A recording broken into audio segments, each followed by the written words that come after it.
మన భక్తి వ్యక్తుల్ని కాక దేవుణ్ణే ఆధారం చేసుకొని ఉంటే ఎవరు ఉన్నా లేకపోయినా మనం చెడం.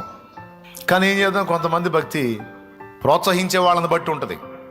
ప్రోత్సహించి ముందుకు ప్రేరేపించే విధంగా ఎవరైనా ఉంటే వాళ్ళని బట్టి కొంతమంది ప్రయాణం చేస్తారు. అది కొద్ది కాలమే చెప్తున్నాను నేను.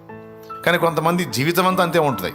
ఏంటి ఇలా అయిపోయావంటే, నాకు సావాసం లేదు, నన్ను ప్రోత్సహించే వాళ్ళు లేరు, నన్ను ప్రేరేపించే వాళ్ళు లేరు, నన్ను ముందుకు నడిపించే వాళ్ళు లేరు అని మాట్లాడతారు. పసిబిడ్డ తల్లి చేయబట్టుకొని జీవితం అంతా నడుస్తాడా? కొద్ది కాలం నడుస్తాడా? పెద్దగా చెప్పాలి. ఎస్, వాడి కాలు సత్తు వచ్చిందాకా తల్లి చేతిని ఆధారం చేసుకొని, తండ్రి చేతిని ఆధారం చేసుకొని, ఆ చిటికిన వేల ఆధారం చేసుకొని నడుస్తాడు. తర్వాత వాళ్ళ కాళ్ళు బలపడిన తర్వాత తన కాళ్ళ ఆధారం చేసుకొని చిన్నోడు నడుస్తాడు. మనుషులు మనకు బలం కాదు, దేవుడు మనకు బలమై ఉన్నాడు. పసివాడికి ఒక ఏజ్ వచ్చేటప్పటికి వాడికి సొంత బలం ఎవరి నిమిత్తం లేకుండా ఆహారం తినడం ద్వారా వాడికి సొంత శక్తి వచ్చి వాడు నడుస్తాడు. అట్లాగే ఒక దశకు వచ్చేటప్పటికి మనం సొంత శక్తి పొందినట్లు దేవుని వాక్యాన్ని తిని దేవుణ్ణే మన బలంగా చేసుకున్నప్పుడు ఎవరు మనల్ని పట్టుకున్నా పట్టుకోపోయినా మన ఓన్గా నడవగలుగుతాం. అలాగని సహవాసం అక్కర్లేదని నేను చెప్పట్లా, సహవాసం అవసరం. కానీ సహవాసం ఉంటేనే నడిచేటట్టు, సహవాసం లేకపోతే ఇంకంతా అంతే సంగతులు అన్నట్టు ఉండకూడదు. ఉన్నంత వరకు వాళ్ళ దగ్గర నుంచి సారం పొందుకుంటాం, మనం దేవుణ్ణి కనెక్ట్ అవుతాం. వాళ్ళు మనకు దూరం అయ్యారనుకో, నో ప్రాబ్లం. మనం దేవుణ్ణి కనెక్ట్ అయి ఉన్నాం కాబట్టి ఎవరున్నా లేకపోయినా మనం దేవునితో ఆనుకొని ఉంటాం, దేవుని మీద ఆధారపడి ఉంటాం. ఇంకా చెప్పాలంటే మనకున్న సహవాసం కట్ అయితే మనం ఇతరులకు సహవాసం చేసి ఇతరులను బలపరుద్దాం. ఒకప్పుడు మనం అవతల వ్యక్తుల దగ్గర నుంచి బలం పొందుకున్నాం, కట్ అయిపోయింది ఆ వ్యవహారం. అంటే ఏంటి, ఇంతవరకు నీకు చాలు బలం, ఇంకా సర్దుకో అని దేవుడే కట్ చేశాడు అనుకుందాం. ఇప్పుడు అర్థం ఏంటి, ఇప్పటిదాకా ఒకరి చేత నువ్వు నడిపించబడ్డావు, ఇక నుంచి నువ్వు కొంతమందిని నడిపించు అని దాని అర్థం. పూర్తిగా దేవుని మీద అనుకొని ఎవరున్నా లేకున్నా దేవుని బలాన్ని పొందుకొని తమంతట తాముగా నడుస్తూ 10 మందిని నడిపించేటువంటి మెట్లో కొంతమంది ఉన్నారు, కొంతమంది అలా లేరు. వాళ్ళకి ప్రోత్సాహకులు కావాలి బతుకంతా.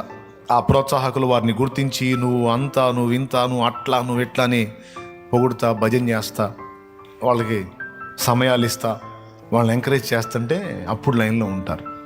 లేకపోతే వాళ్ళు డీలా పడిపోతారు. ఇలాంటి తుక్కు రకాలు ఇక్కడ ఎవరైనా ఉంటే దయచేసి మారు మనసు పొందండి. ఇలాంటి ఆసోదోళ్ళు ఎవరైనా ఉంటే, ఏ సోదోళ్ళు, ఆసోదోళ్ళు ఎవరైనా ఉంటే మారు మనసు పొందండి.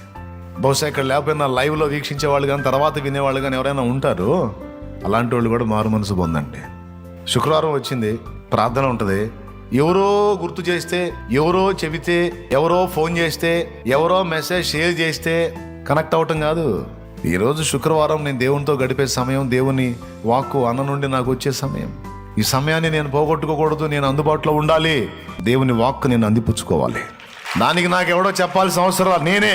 కొంతమంది అంటారు నాకెవరు షేర్ చేయాలి, లేకపోతే నేను కూడా లైవ్లోకి వచ్చేవాడిని అంట. నాకెవరు షేర్ చేయాలి, లేకపోతే వచ్చేదాన్ని. షేర్ చేస్తే నచ్చ, నీకు తెలియదా?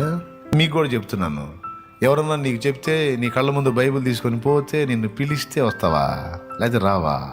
ఎన్ని సంవత్సరాల్లో నీ బతుకంతా అంతేనా?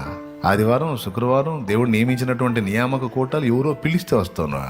జీవితం అంతా అంతేనా? నువ్వు పసిపిల్లగా ఉన్నప్పుడు, ఆత్మీయంగా పసిపిల్లగా ఉన్నప్పుడు, పసిబిడ్డగా ఉన్నప్పుడు తమ్ముడు పిలుస్తారు. పిలుపుని ఆశించు, తప్పు లేదు. కానీ నువ్వు ఎదగటం మొదలుపెట్టిన తర్వాత నిన్ను ఇతరులు పిలవటం కాదు, నువ్వు 10 మందిని పిలిచేటువంటి మెట్టుకు రావాలి.